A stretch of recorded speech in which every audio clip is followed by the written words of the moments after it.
समद्यांना पुरतं येड लावलं आहेस.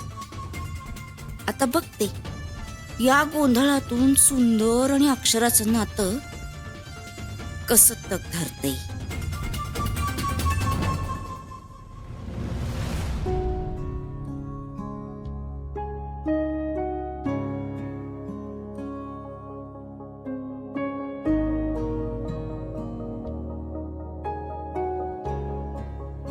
ताई चल जेवायला, ताट वाढलंय.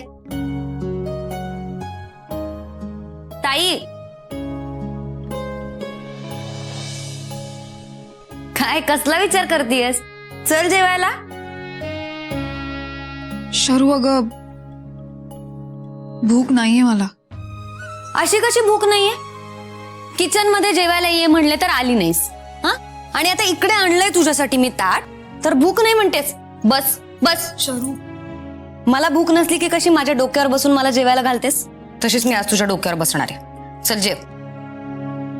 ऐक ना, मला खरंच भूक नाहीये, खरंच भूक नाहीये. हो ठीक आहे ना, तरी जेवायचंय. ताई तू अशी उपाशी राहत जाऊ नको ग, उगाच तब्येत बिघडवायची कामं. चल जेव. आई बरं झालं तुम्ही आलात. हे बघा, ही जेवत नाहीये, माझं ऐकतही नाहीये. तुम्ही सांगा आता तिला. काय हे अक्षरा? हा, आई अहो काहीतरीच सांगते ही. हे काय, मी जेवतच होते. आणि इकडे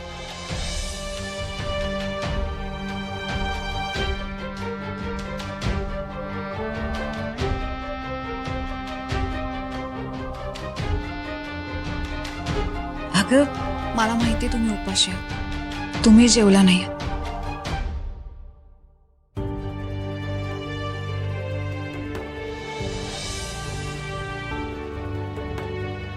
अक्षरा,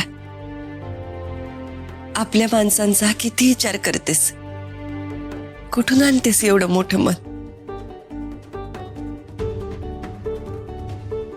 आई, आपल्या माणसांचा विचार करण्यातच खरा आनंद असतो. आपल्या माणसांच्या सुखातच खरं सुख असतं. त्यांचं प्रेम, त्यांची साथ हीच खरी ताकद असते आपली.